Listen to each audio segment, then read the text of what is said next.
Vamos abrir as Bíblias, irmãos, no livro ou no Evangelho de Mateus.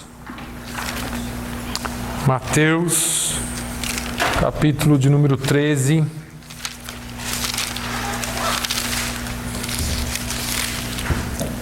Mateus 13, Matthew 13.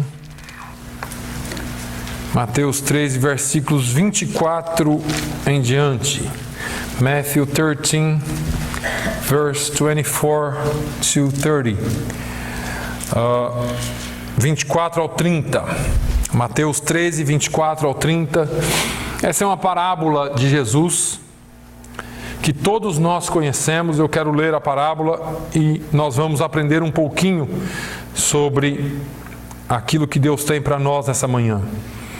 A parábola do trigo e do joio. Propôs-lhes outra parábola, dizendo: o reino dos céus é semelhante ao homem que semeia boa semente no seu campo. Mas, dormindo os homens, veio o seu inimigo e semeou o joio no meio do trigo, e retirou-se. E quando a erva cresceu e frutificou, apareceu também o joio. E os servos do pai de família, indo ter com ele, disseram-lhe: Senhor, não semeaste tu no teu campo boa semente? Por que tem então joio? E ele lhes disse: um inimigo é quem fez isso. E os servos lhe disseram: queres, pois, que vamos arrancá-lo? Porém ele lhes disse: não, para que ao colher o joio, não arranqueis também o trigo com ele. Deixai crescer ambos juntos, até a ceifa. E por ocasião da ceifa direi aos ceifeiros: colhei primeiro o joio, e atai-o em molhos para o queimar, mas o trigo ajuntai-o no meu celeiro. Amém? Essa é uma das parábolas de Jesus, bem conhecidas, bem conhecida, muito pregada, muito falada, e vez por outra eu toco aqui no assunto da vinda de Jesus, mas nessa manhã eu não quero só falar nisso, mas eu quero falar sobre esses dois tipos de pessoas que nós temos na igreja. Ambas estão no mesmo campo, ambas estão no mesmo lugar. E essa parábola do joio e do trigo está bem intimamente ligada à parábola do semeador, porque diz aqui que esse homem semeou boa semente. Jesus, nessa feita, estava à beira, às margens do mar da Galileia. E ele estava com seus discípulos, e de um barco ele falava com a multidão na praia. E o mestre descreve aqui um quadro, ele gostava de fazer essa, podemos chamar de dramaturgia, que revela verdades não somente ocultas, mas verdades que muitas vezes nós vemos e não entendemos. O joio é o tipo da planta que o inimigo semeou no campo de trigo. O nome científico do joio é Lolium temulentum, e ele é bastante abundante lá na Palestina e em toda a Espanha. Ele produz grãos semelhantes aos do trigo, um pouquinho menores, de cor mais escura, e essa semente produz uma farinha semelhante à farinha de trigo. Porém, se ela for em grande quantidade misturada ao trigo, ela causa vertigens e convulsões. Isso eu pesquisei cientificamente. E aí, Jesus usa essa parábola e ele fala sobre essa semeadura que o homem fez de boa semente. Mas ele diz lá nos versículos 25 e 26, dormindo os homens, veio o seu inimigo, e semeou o joio no meio do trigo e retirou-se. E quando a erva cresceu e frutificou, apareceu também o joio. É interessante que no primeiro período do crescimento do trigo, eles são tão parecidos, o joio e o trigo, que não dá nem para saber a diferença. Só que quando eles crescem e frutificam, aí é quando se vê a diferença. E é bem fácil até para uma criança ver a diferença de uma planta para outra. Mas, apesar desta distinção ser feita com facilidade quando eles frutificam, a separação não pode ser feita. Essa separação só pode ser feita na época da colheita. Porque se você arrancar um, você arranca o outro junto. E se você arranca o joio, você arranca o trigo junto. E aí você perde de alguma forma. Agora, Jesus está revelando aqui coisas sobre o reino espiritual, onde existe uma batalha invisível, porém uma batalha real. Muitos não acreditam nessa batalha, mas o Mestre nos avisa que o responsável pela semeadura do joio é o próprio inimigo. Ele diz que no meio do trigo sempre haverá joio, se houver sono, se alguém dormir. As forças do mal sempre combatem para seduzir o homem ao pecado.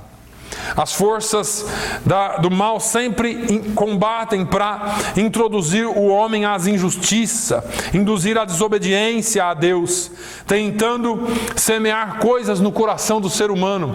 Agora, é no coração, sede da vontade, das emoções, da inteligência, que o inimigo tenta semear o joio. E uma das razões pela qual Salomão nos avisa e nos dá um recado, ele diz assim: olha, sobre tudo que se deve guardar, guarda o teu coração, porque dele procedem as fontes da vida. Se você precisa guardar alguma coisa, talvez nós cuidamos muito bem do corpo, talvez nós cuidamos muito bem para que não fiquemos doentes, mas se tem uma coisa que você precisa guardar, são os seus sentimentos, as suas emoções, os seus pensamentos, e é por isso mesmo que nós voltamos lá para Coríntios, ou melhor, Romanos, no capítulo 12, onde Paulo fala assim: não vos conformeis com este mundo. Não sede conformados, não tome forma do mundo, mas sede transformados pela renovação do vosso entendimento, da vossa alma. A alma precisa ser renovada sempre. Agora, Jesus, em sua explicação da parábola do joio e do trigo, afirma que a boa semente e o trigo é a representação dos filhos do reino. O joio, no entanto, representa os filhos do maligno. Assim nós podemos melhor relacionar e entender as características dessas duas pessoas. Eu quero usar aqui os homens joio e os homens trigo, ou joio homens e trigo homens. Ele diz assim: o que semeia a boa semente é o filho do homem. O campo é o mundo. A boa semente são os filhos do reino. E o joio são os filhos do maligno. Lá no capítulo 13, nos versículos 37 e 38. O inimigo que semeou é o diabo. E a ceifa é o fim do mundo. E os ceifeiros são os anjos. Mateus 13 e 39. Veja que a parábola do joio e do trigo também ilustra um padrão de intolerância religiosa que existia em Israel. E eu vou usar aqui Israel, irmãos, e a religião judaica, para a gente entender, mas não precisa ir longe. A tendência natural daqueles trabalhadores do campo era arrancar o joio, limpando o campo de trigo, mas seria impossível fazer isso sem que se prejudicasse também o trigo. Jesus não queria que essa intolerância religiosa judaica fosse inserida no cristianismo que nós vivemos. Porque o cristianismo, por causa da religião, por causa da intolerância dos homens, se tornou só mais uma religião, com tantas outras regras como outras religiões. E nós passamos de viver uma vida cristã em Jesus para vivermos uma vida cristã religiosa. Definimos o cristianismo como uma religião, talvez porque nós não consigamos achar expressão suficiente para isso. Mas eu diria que o cristianismo não é uma religião, mas é uma forma de vida. E nós, por muitas vezes, estamos longe de viver esta forma de vida, sem misturá-la com uma religião, sem misturá-la com dogmas, com leis, com coisas que nós precisamos fazer. Eu dizia essa semana aqui, e falei talvez domingo passado mais uma vez sobre o bom samaritano, porque misturamos tanto as coisas com a religião que falamos, tudo bem, eu te ajudo, mas domingo eu quero te ver lá na igreja. Isso é religião. Olha, eu vou te ajudar, mas você tem que se tornar membro da minha igreja. Isso é religião. Eu falei sobre o bom samaritano, que ele, quando chegou naquele homem, Jesus não falou sobre a religião dele. Jesus não falou quem ele era, Jesus não falou a posição social dele, Jesus não falou o que ele estava fazendo ali, Jesus só falou que ele parou para ajudar um ser humano, o seu próximo. Tendemos a trazer as coisas para o nosso lado, né? Puxar a sardinha para o nosso lado, é isso que diz? Mas na verdade nós precisamos aprender dele. E ele disse assim: olha, aprendei de mim, que sou manso e humilde de coração. O meu fardo é suave, o meu jugo é leve. E nós temos vivido uma religião, muitas vezes, de um fardo tão pesado, de um jugo tão pesado. E eu fico imaginando, será que isso é o verdadeiro cristianismo? Será que foi isso que Jesus disse que nós temos que fazer, que nós temos que viver, que nós temos que... E eu, mais uma vez, vou repetir aqui, Jesus dizendo: se alguém quiser vir após mim. É claro que junto com a graça vem a responsabilidade, e nós precisamos entender isso. Quando você assume uma responsabilidade, quando você recebe algo de presente, de graça, vem também a responsabilidade com isso. Dá para se ver isso na parábola dos talentos, porque eles receberam talentos e por fim o dono dos talentos vem e fala: o que você fez com os talentos? E um diz: olha, eu coloquei no banco, eu fiz negócio, eu fiz isso, eu fiz aquilo. E todos eles tinham mais para oferecer. E um deles disse assim: não, eu peguei o talento, o seu talento, enterrei porque eu não queria de maneira nenhuma perder isso, porque o Senhor é cruel. A visão que ele tinha de Deus já era diferente da visão que aqueles outros homens tinham de Deus. E muitas vezes nós temos essa visão: deixa eu ficar quietinho no meu canto aqui, que pelo menos eu sou salvo, eu não posso fazer isso, eu não posso fazer aquilo, porque o meu Senhor é cruel. E nós crescemos com essa história, desde criança, ouvindo: ó, Deus castiga, hein? Ó, Deus vai pesar a mão sobre você, hein? Ó, Deus vai fazer isso, hein? Ó, Deus vai fazer aquilo, hein? E Deus parece que é um ser distante, sentado num trono distante, que só julga, aponta o dedo. E eu te digo: não, estamos errados. O Deus que nós servimos é diferente da forma que nós servimos. Não é um Deus que não cobra responsabilidade, mas também não é um Deus que te aponta o dedo. É um Deus que está pronto a perdoar. É um Deus que está pronto a dar novas chances. O dia do julgamento será outra coisa. Mas nós temos que aproveitar esse tempo em que Ele não é só juiz, que Ele é Pai, que Ele é Senhor, que Ele é amigo, que Ele é advogado, porque é isso que nós vemos na Sua palavra.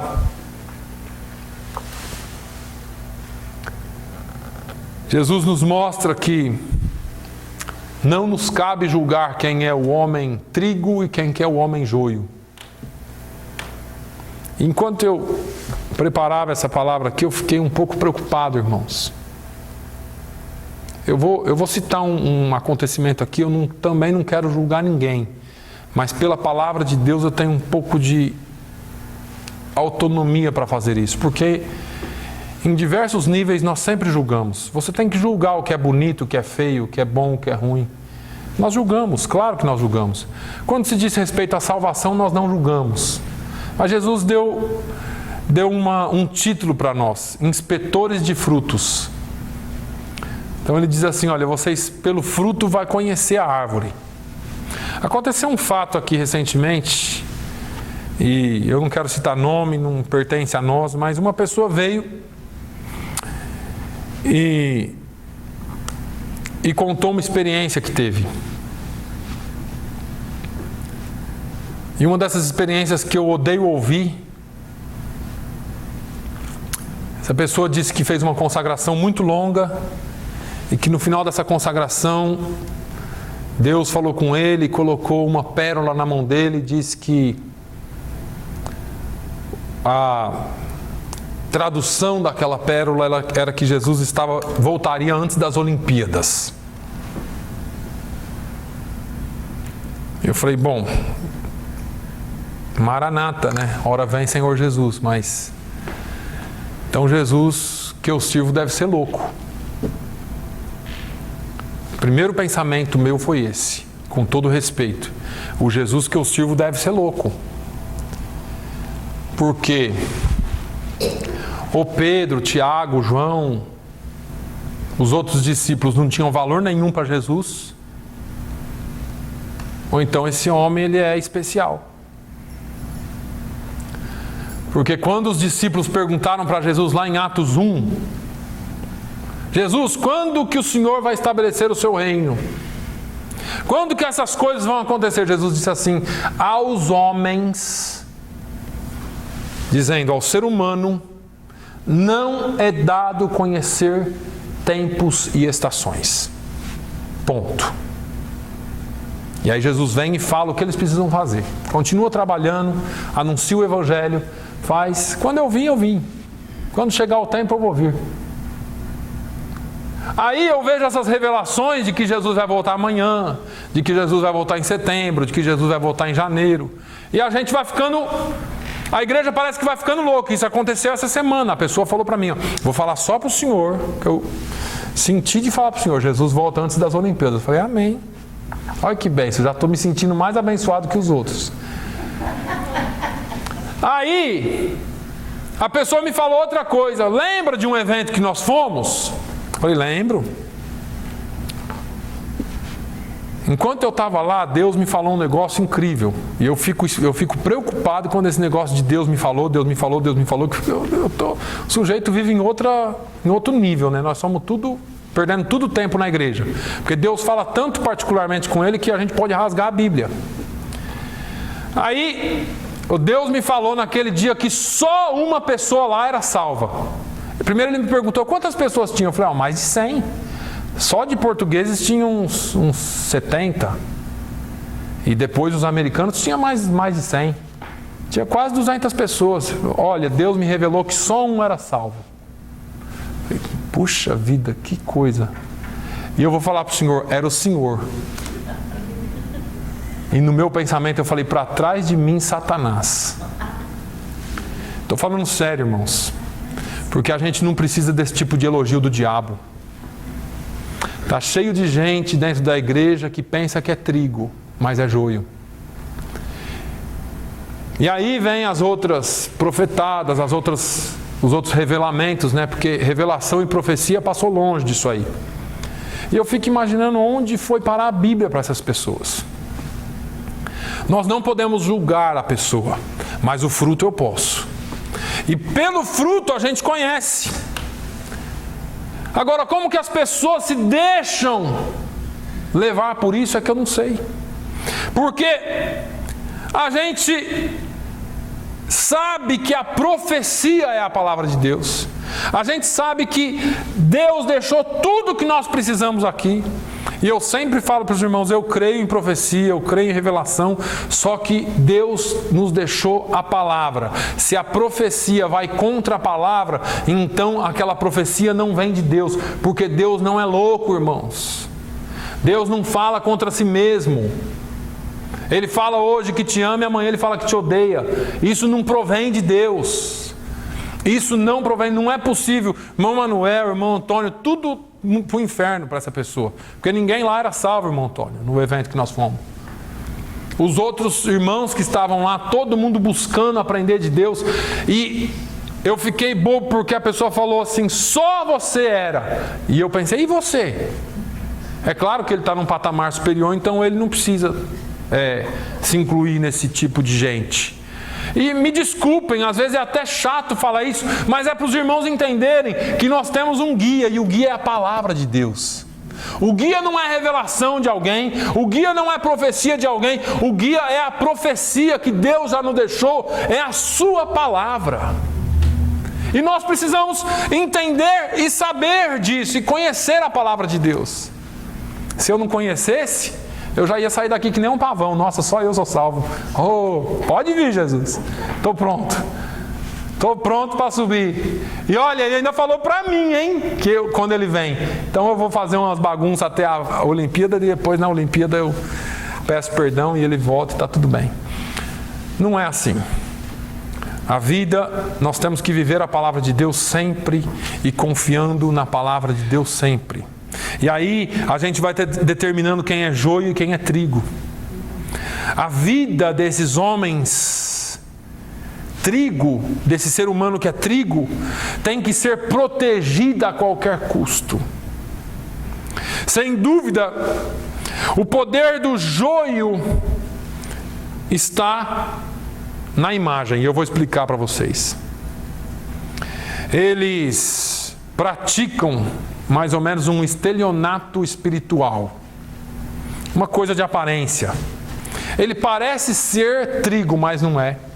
Então ele já está ali aplicando um golpe. O joio, ele quer ser, ele tem a aparência de que é, mas não é. E aí esse homem, esse ser, esse joio, se preocupa demasiadamente com a sua aparência, com as suas ações. Nós temos que ter cuidado com isso. Eu não estou dizendo que você não precisa se preocupar. Eu estou dizendo que isso não tem que ser o ponto-chave das coisas. Porque ele é um moralista religioso. Ele é um judicioso, um daqueles fariseus judaicos, preso ao pé da letra pela lei e pelas coisas que ele cria, meticuloso na busca dos erros dos outros. Só um era salvo, os outros são tudo não salvos. Só eu me consagro tanto tempo, eu faço tal coisa, eu faço isso, eu faço... Eu fiquei aqui um tempo com a pessoa e ouvi ele falando que fez tanta consagração que eu me senti um ímpio. Nossa, eu acho que eu não sou crente. O sujeito se consagra tanto, só que aí você sai e fica pensando, e aí eu ouço Jesus falando assim lá em Mateus 6, olha, não faça que nem os fariseus não. Quando você jejuar, penteia seu cabelo, passa óleo, passa perfume, sai para a rua alegre. Não faz que nem os fariseus não, que estão de jejum, estão lá nas praças assim, com a cara de coitadinho, para todo mundo passar e falar, nossa, aquele ali está jejuando, ó. Quando você der esmola, dê só com uma mão, e o que você der com aquela mão, que a outra não fique nem sabendo. Não saia anunciando que você deu esmola. Quando você for orar, não faça como os fariseus, que ficam nos cantos das praças, orando alto para todo mundo ver eles orando. Vai lá para o seu quarto, ajoelha na presença do seu Deus em secreto, que aquele que te vê em secreto te recompensará publicamente. Aí eu fico ouvindo uma pessoa dizer assim, não, que eu consagrei 3 anos para isso, que depois eu fiz isso, que eu oro não sei quantas horas por dia. Eu falei, fariseu. E eles são politicamente corretos, se escandalizam com qualquer pecado alheio e não têm misericórdia de ninguém. Irmãos, que falta de misericórdia que é essa? Eu vi que todo mundo ali era perdido e eu saio anunciando que todo mundo é perdido. Quase que eu perguntei, quanto tempo o senhor orou já por aquele monte de gente que estava perdida lá naquele culto, naquele evento, para aprender sobre a palavra de Deus? Ele se gloria disso. Ele é cheio de aparência, de ética, de justiça, cheio de glória, autoafirma a sua postura espiritual diante de todo mundo, e ele mostra a sua pseudo-santidade para todo mundo. Tudo que ele vai fazer tem um alarde. Eu tenho uma mensagem para você. Por que não chama quietinho de cantinho e fala, olha, tenho aqui uma mensagem para você. Eu não estou julgando ninguém aqui, mas eu só estou mostrando para vocês à luz da Bíblia o que é e o que não é. É joio e trigo. Jesus disse assim em Mateus 7: E por que reparas tu no argueiro que está no olho do teu irmão, e não vês a trave que está no teu olho? Versículo 3. Ou como dirás a teu irmão: deixa-me tirar o argueiro do teu olho, estando uma trave no teu? Hipócrita, tira primeiro a trave do teu olho, então cuidarás em tirar o argueiro do olho do teu irmão. Interiormente, essas pessoas não têm nada de santidade. O coração está cheio de perversidade e engano, seja ele consciente ou não. Nas escondidas, quando ninguém está vendo, ele faz tudo que os outros, ou que ele condena nos outros. Ele é um santo na igreja, mas fora está com problemas. Essa arrogância,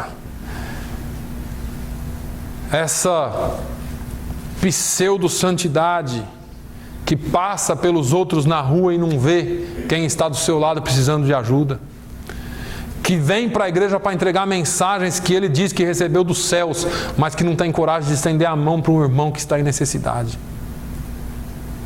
Essa arrogância espiritual que não dá atenção para aqueles que lhe procuram, precisando de ajuda, mas tem sempre uma mensagem que ele recebeu de Deus de acusação para a vida da pessoa. Negligente aos ensinamentos de Jesus. É mau vizinho, mau funcionário na empresa. Enxerga o defeito de todo mundo na sua volta, mas não vê o seu. Ninguém pode reclamar dele, a sua imagem tem que ser intocável. Ele vive de imagem, ele vive de aparência. Um exemplo claro de como Israel estava. Essa nação que veio de boa semente, mas se tornou um joio religioso. Ela era liderada pela aparente santa imagem dos fariseus e doutores da lei. Mas Jesus falou deles de uma forma diferente. Raça de víboras. Jesus falou: vocês parecem um sepulcro pintado por fora, mas por dentro está cheio de carne podre e osso podre. Vocês não têm nada por dentro. A aparência de vocês consiste só no exterior, porque o interior está podre. Toda aquela aparência de santidade escondia o desprezo por um povo carente, a vontade homicida que eles tinham no coração. Eram tão santos por fora, mas você vai encontrar nos evangelhos diversas passagens dizendo assim: e eles procuravam uma forma de matá-lo. O homicídio estava aqui dentro, mas por fora estava cheio de aparência. Em João 8,44, Jesus conversa com eles. Jesus fala assim: vós tendes por pai ao diabo, e quereis satisfazer os desejos de vosso pai. Ele foi homicida desde o princípio, não se firmou na verdade, porque não há verdade nele. Quando ele profere mentira, fala do que lhe é próprio, porque é mentiroso e pai da mentira. Os fariseus achavam que eles eram aqueles que detinham o poder de separar o joio do trigo, porque eles achavam que tudo para eles era regras dentro de uma religião. E Jesus vem falando: não, essas regras aí vocês podem esquecer tudo. O negócio tem que ser diferente, tem que haver amor, tem que haver algum tipo de ajuda para as pessoas. Não é só um evangelho de boca, tem que ter um evangelho prático que ajuda, que anima, que levanta, que ama. Nós não temos visto, ou nós não temos exercitado muito esse amor.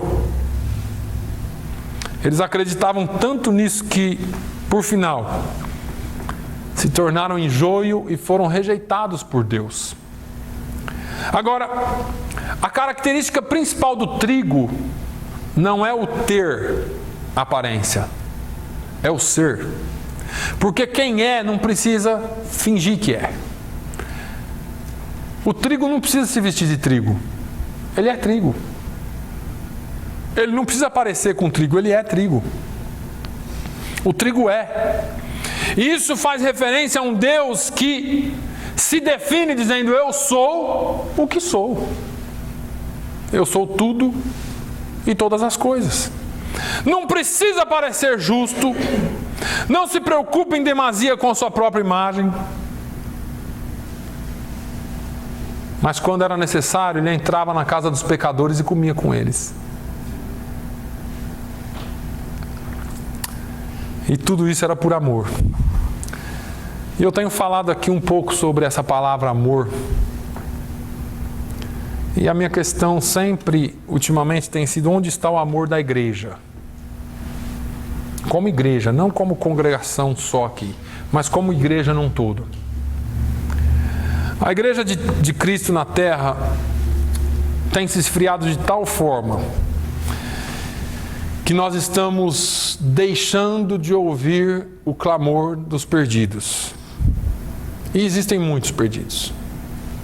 Existem muitos sedentos. Existem muitas pessoas com fome. Não só do Evangelho, mas literalmente. Existem muitas almas perdidas. Mas nós estamos ocupados, e eu digo isso como um todo, com a nossa religiosidade. Nós estamos ocupados e nos tornamos juízes. Na nossa arrogância religiosa de que somos melhores, de que já somos salvos, de que vamos para o céu, esquecemos da verdadeira religião, que é o amor. Jesus, em Mateus 9:35, a Bíblia diz: percorria Jesus todas as cidades e aldeias, ensinando nas sinagogas deles e pregando o evangelho do reino, e curando todas as enfermidades e moléstias entre o povo. E vendo as multidões, teve grande compaixão delas. Andavam cansadas e desgarradas, como ovelhas que não têm pastor. Então disse aos seus discípulos: a seara é realmente grande, mas poucos os ceifeiros. Rogai, pois, ao Senhor da seara que mande ceifeiros para a sua seara. Veja que a seara pertence a Deus, não é a nenhum pastor. A colheita, a roça, vamos dizer assim, a plantação pertence a Deus. Nós precisamos cultivar isso. Porque na colheita nós temos que ter muito trigo. A maior virtude da igreja deveria ser o amor.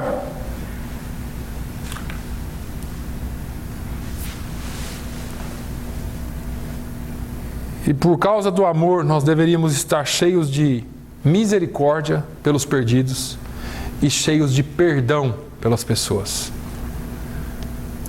É por isso que eu faço essa distinção muito grande entre ser cristão e ser religioso. Porque nós nos tornamos religiosos. Você precisa disso, hein, rapaz? Você está precisando disso, hein? Você está precisando ir para a igreja. As pessoas estão cansadas de julgos. E eu não estou dizendo que não precisa. Mas, em primeiro lugar, as pessoas precisam de amor.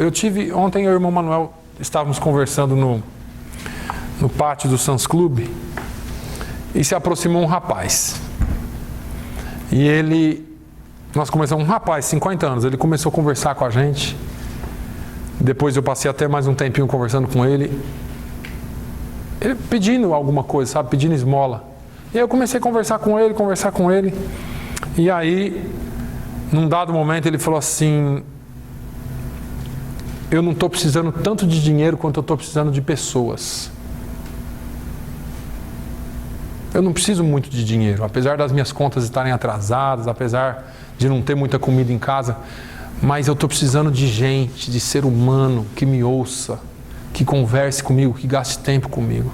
Aquilo lá, irmãos, foi o máximo para mim. Porque você pode dar uma esmola, mas se você não se doar para a pessoa, para ouvir alguém, para entender os problemas de alguém, para se essa pessoa se sentir amada, a falta de amor é muito grande. E as pessoas estão precisando de alguém que possa perder um minuto das suas vidas com alguém. Então nós estamos dentro da igreja, aos domingos, sentados. E o nosso campo missionário, que é o mundo, onde nós podemos ouvir as pessoas sem interromper, sem interromper, sem dizer, você precisa disso, você precisa daquilo, você tem que fazer isso. Só ouvir e ganhar a confiança dessas pessoas para oferecer aquilo que nós temos de melhor, que é o amor que Jesus Cristo nos dá. Não a nossa religião, não o nome da nossa igreja, não mais uma regra para ser seguida, mas o amor que Jesus demonstrou. Jesus não olhou aquilo que você ia dar de volta para Ele. E se Ele fosse olhar, Ele não tinha morrido na cruz por você nem por mim, porque eu e você não temos nada para oferecer para Ele. Mas a Bíblia diz que Ele deixou a sua glória, Ele se humilhou, deixou o seu trono, veio em forma de homem, e aqui em forma de homem Ele sofreu até a morte, e morte de cruz, uma morte maldita, porque Ele te amou, só por amor. Ele não disse assim, olha, você vai ter que seguir a minha religião agora, você vai ter que seguir agora. Ele disse assim, se você quiser você me segue, mas eu já estou morrendo de antemão por você. E nós colocamos regras. Se você quiser que eu te ajude, você tem que fazer aquilo que eu quero. Jesus disse assim, não. Eu vou morrer por você de qualquer forma. Eu vou me doar por você de qualquer forma. Se você quiser me seguir, você vai encontrar paz. Nós colocamos regras demais. Esse amor vem de Deus. Nós não temos nada de nós mesmos. Nós não precisamos de aparência de piedade. Nós precisamos de corações transformados. Deus prova o seu tão grande amor por todos os seres humanos, que Ele fala assim, não arranca o joio. Qualquer um de nós, com a nossa justiça, ia dizer, arranca logo esse troço e queima logo isso. Jesus falou assim, não arranca não. Mas por que não arranca? Porque o mistério está aí.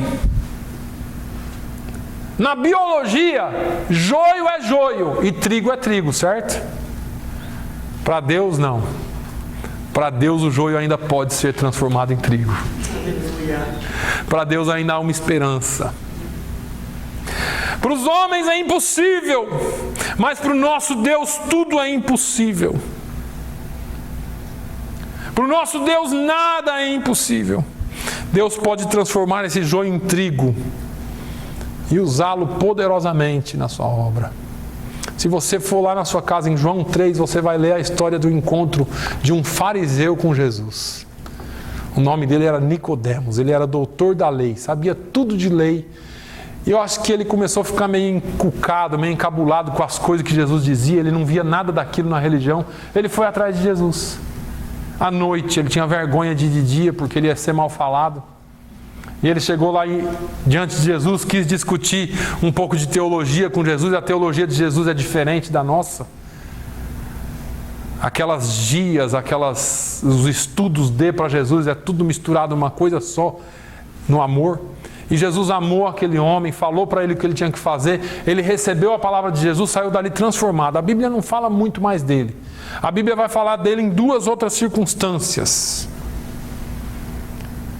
Eu vou ler só uma, João 19, 38 ao 42. Depois disto, José de Arimateia, o que era discípulo de Jesus, mas oculto, por medo dos judeus, rogou a Pilatos que lhe permitisse tirar o corpo de Jesus. Jesus estava lá na cruz. E Pilatos lhe permitiu. Então foi e tirou o corpo de Jesus.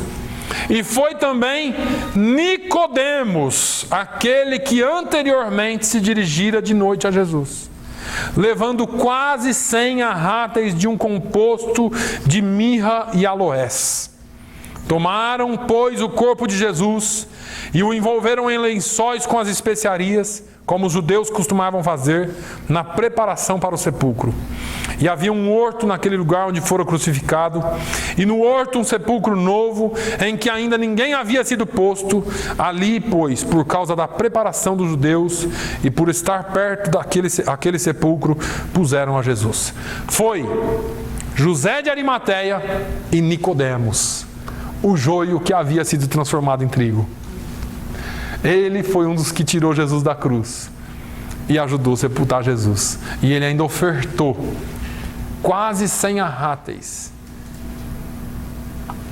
de aloé e mirra.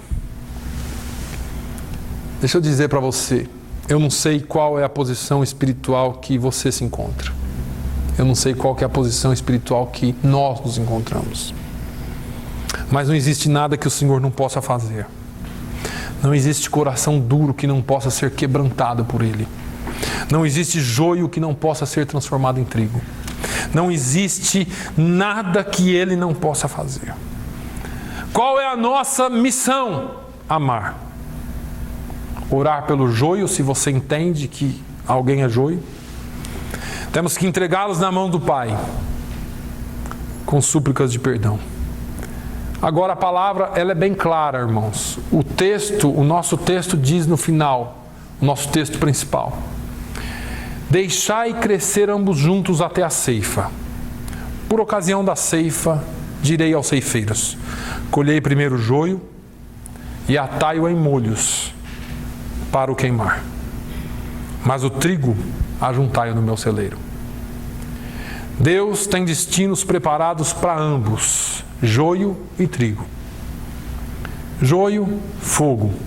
Trigo, celeiro de Deus. Enquanto a igreja ficar preocupada com o ter, que seja aparência, que seja programas, que seja regras, que seja dinheiro, nós seremos só joios. E eu não estou julgando ninguém, porque eu me incluo nisso. Mas quando nós nos preocuparmos com o ser, não só o nosso, porque essa manhã o pastor falou aqui para nós olharmos as nossas orações. As nossas orações dizem quem nós somos. Quando a gente se ajoelha para orar, Senhor me dá, Senhor eu quero, Senhor eu preciso, faz um milagre na minha vida, faz uma bênção por mim, olha pela minha família, Senhor é meu, eu. Quando nós começarmos a olhar as nossas orações e perceber quem nós somos, o quanto de amor nós temos dispensado pelos outros.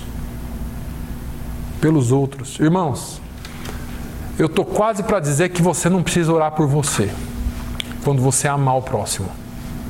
Porque quando você for verdadeiramente filho, quando nós formos verdadeiramente filhos do Altíssimo, como eu disse aqui domingo passado, o Senhor cuida de nós.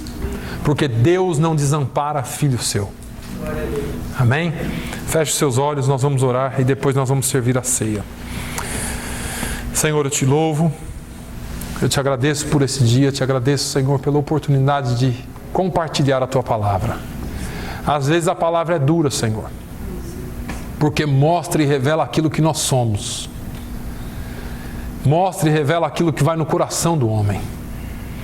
Mas nós queremos tomar essa palavra como uma palavra de correção, uma palavra de ânimo para as nossas vidas, para que nós possamos seguir em frente e mais do que sermos na Tua presença. Pai, te louvamos porque o Senhor sempre fala conosco e o Senhor não nos engana.